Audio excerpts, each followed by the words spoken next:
Hi viewers, welcome to our channel. Present మనతో పాటు దాము బాలాజీ గారు సీనియర్ జర్నలిస్ట్ ఉన్నారు. వారితో ఒకసారి మాట్లాడదాం. సార్ నమస్కారం.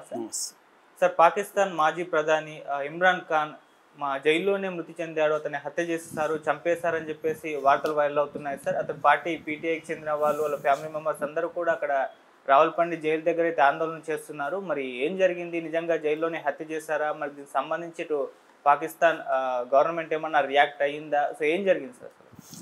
దాదాపు 2.5 సంవత్సరం నుంచి పాకిస్తాన్ జైల్లో ఉంటున్న మాజీ పాకిస్తాన్ ప్రెసిడెంట్ ప్రధానమంత్రి ఇమ్రాన్ ఖాన్ని చంపేసినట్టుగా వార్తలు వస్తున్నాయి. అయితే ఈయన్ని ఎవరు చంపారు, ఎందుకు చంపారు అనేది చూడాలంటే మనం కొద్దిగా చరిత్రలోకి వెళ్ళాలి. 2018లో పాకిస్తాన్ తెహ్రీక్ ఈ ఇన్సాఫ్ అనే పీటీఐ పార్టీని ఆయన ఏర్పాటు చేసి అధికారంలోకి వచ్చాడు. ఎలక్షన్లో గెలిచాడు, అధికారంలోకి వచ్చాడు.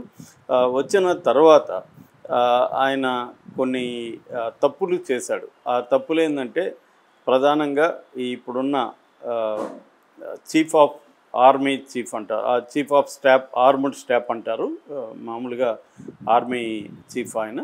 సో ఫీల్డ్ మార్షల్ అసీం మునీర్ని ఈయన ఒక పదవిలోకి పెట్టాడు. అది ఆయన చేసిన మొదటి తప్పుగా ఇప్పుడు చరిత్రకారులు చెబుతున్నారు.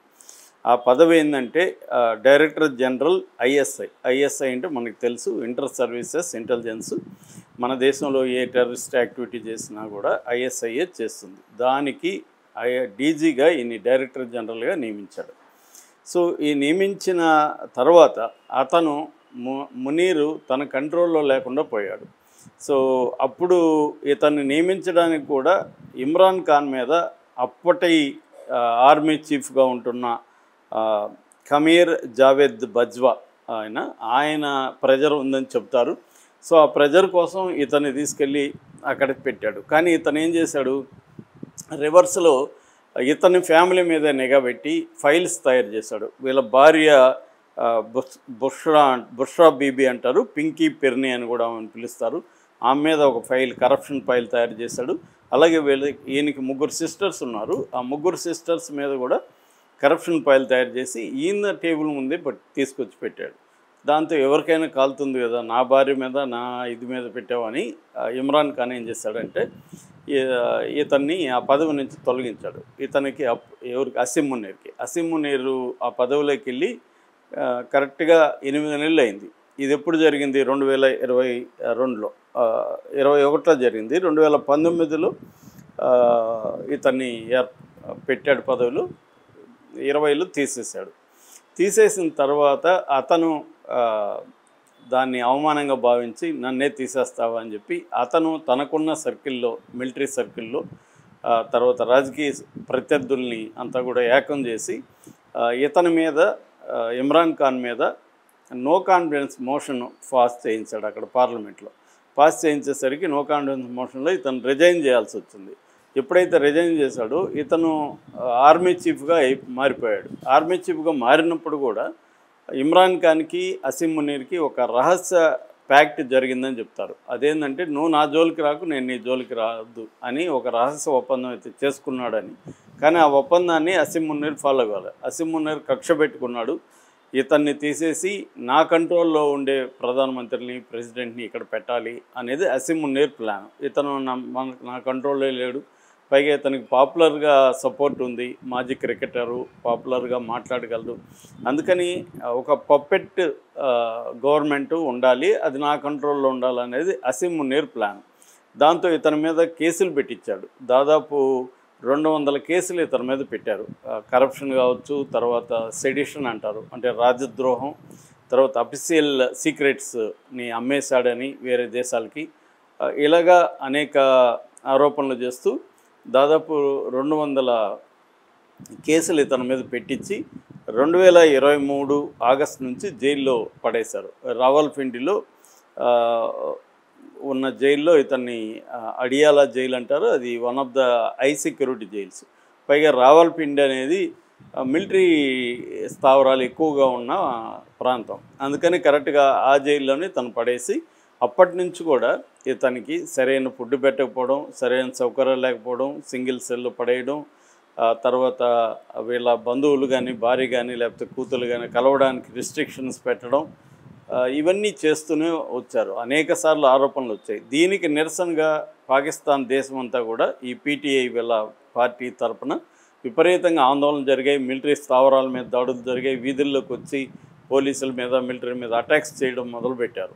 అయితే అసీం మున్నీర్ వాళ్ళందరినీ ఉక్కుపాదంతో అణిచేశాడు. అందరినీ కొట్టడం, కొంతమందిని చంపడం, మ్యాక్సిమం జైళ్ళల్లో పెట్టేయడం, ఈ పని చేయడంతో 2 సార్లు జరిగింది. మేలో ఒకసారి, లాస్ట్ ఇయర్ నవంబర్లో ఒకసారి. దాంతో వాళ్ళు ఎక్కడా కూడా ఓపెన్గా తిరిగి ఆందోళన చేసే పరిస్థితి లేదు. ఒక పక్క వాళ్ళని తొక్కేశాడు, ఇంకోవైపు ఇతన్ని జైల్లో నరకేతనం పెట్టడం మొదలుపెట్టాడు. దీనికి నిరసనగా అనేకసార్లు అతను చెప్పాడు.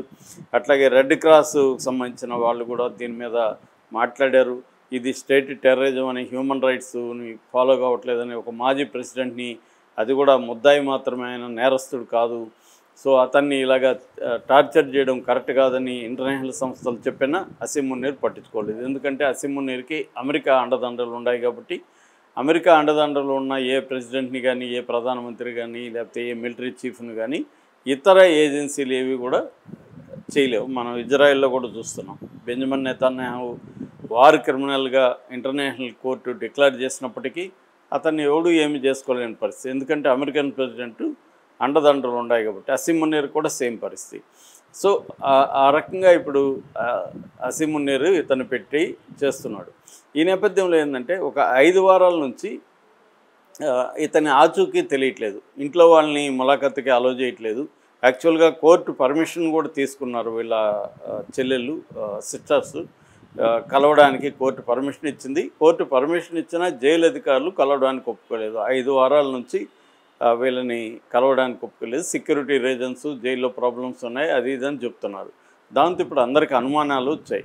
దాంతో నిన్న 18వ తేదీ, నవంబర్ 18వ తేదీ వీళ్ళ 3 సిస్టర్సు, పీటీఐ కార్యకర్తలు, నాయకులు రావల్పిండి అడియాల జైలు ముందు నిరసన తెలియజేయడం మొదలుపెట్టారు. దాంతో పోలీసులు పెద్ద ఎత్తున వచ్చి వాళ్ళని అతి దారుణంగా, లేడీస్ అని కూడా చూడకుండా అతి దారుణంగా వాళ్ళ రోడ్ల మీద ఈడ్చుకుంటూ వెళ్ళిన వీడియోలు వైరల్ అవుతున్నాయి.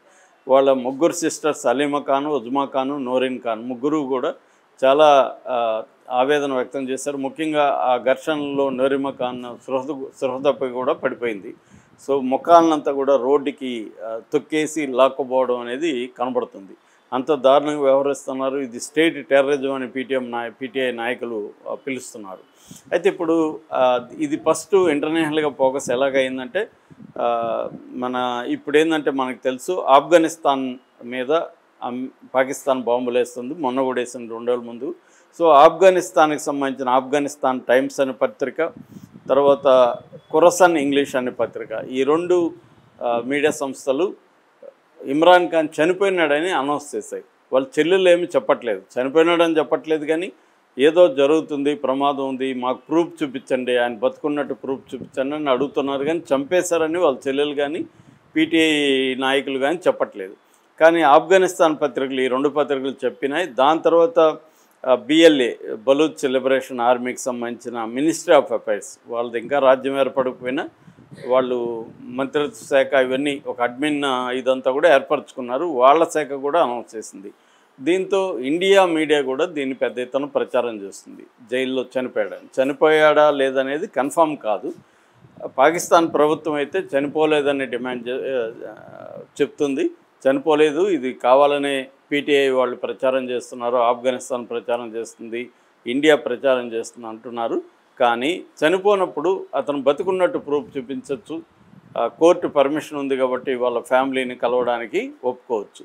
సో ఒకటి పాయిజన్ ఇచ్చి చంపేశారని, 2 ఈ పాయిజన్ కూడా స్లో పాయిజన్, ఎప్పటి నుంచో పాయిజన్ ఇస్తున్నారని గతంలో కూడా వార్తలు వచ్చాయి. ఆయనకి మెల్లమెల్లగా పాయిజన్ ఇచ్చి నేచురల్గా చనిపోయినట్టుగా చేయాలనే ఒక ప్లాన్ కూడా జరుగుతున్నట్టుగా వచ్చింది. సో పాయిజన్ ఇచ్చి ఒకటి చంపారు, 2ది టార్చర్ చేసి చంపేశారని, అంటే ఆయన అప్పుడప్పుడు టార్చర్ చేస్తున్నారు, ఆ టార్చర్ని తట్టుకోలేక చనిపోయాడు అనేది 2వది. 3వది సీక్రెట్గా అతన్ని తీసుకెళ్ళి సీక్రెట్ ఏజెన్సీ ఎవరైతే ఉన్నారో ఇంటెలిజెన్స్ ఏజెన్సీ వాళ్ళే చంపేశారనేది. సో ఈ 3 రకాలుగా ఆయన్ని చంపేసి ఉంటారు అనేది ఇప్పుడు, ఎందుకంటే 5 వారాలుగా ఆయన ఆచూకీ తెలియదు. ఇంత ఆందోళన జరుగుతున్నా కూడా ఆయన బతుకున్నట్టుగా ఒక ప్రూఫ్ కూడా చూపించట్లేదు కాబట్టి చనిపోయే అవకాశాలు ఎక్కువ ఉన్నట్టుగా మనకు కనబడుతుంది. Okay sir, thank you so much.